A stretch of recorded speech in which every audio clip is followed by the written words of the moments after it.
La pose de la première pierre du nouveau complexe des bureaux de Perenco a eu lieu ce 13 juillet 2026 à Pointe-Noire, marquant le lancement d'un chantier de 2 milliards de dollars, et ce geste symbolique solennel a été exécuté par le ministre des Hydrocarbures, Steve Simplice Onanga.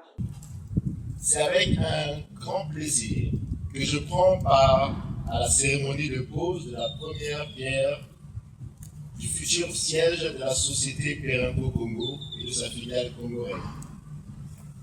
Je voudrais, avant tout propos, saluer cette initiative qui témoigne de la confiance renouvelée du groupe Perenco envers la République du Congo.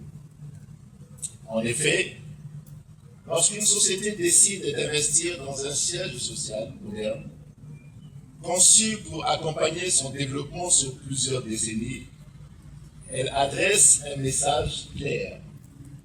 Elle croit au potentiel du pays dans lequel elle investit. Je crois que c'est précisément le sens de la cérémonie qui nous réunit aujourd'hui.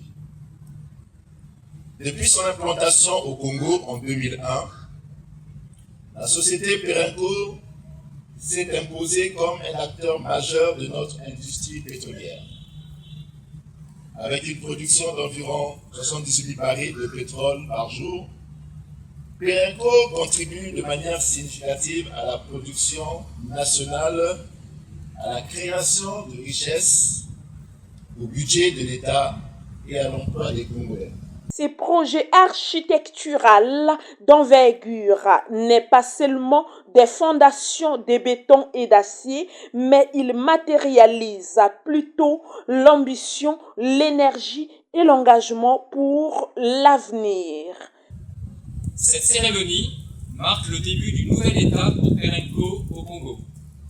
Elle ouvre maintenant la voie à la phase de réalisation d'un projet préparé avec rigueur et méthode, et qui va révolutionner l'environnement de travail de notre société à Pampa. Ces nouveaux bureaux sont un témoignage de notre ancrage fort en République du Congo.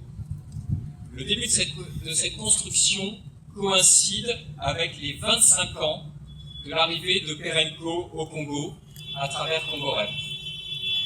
En un quart de siècle, notre trajectoire illustre un engagement constant aux côtés de la République du Congo, de la SNPC et de nos partenaires.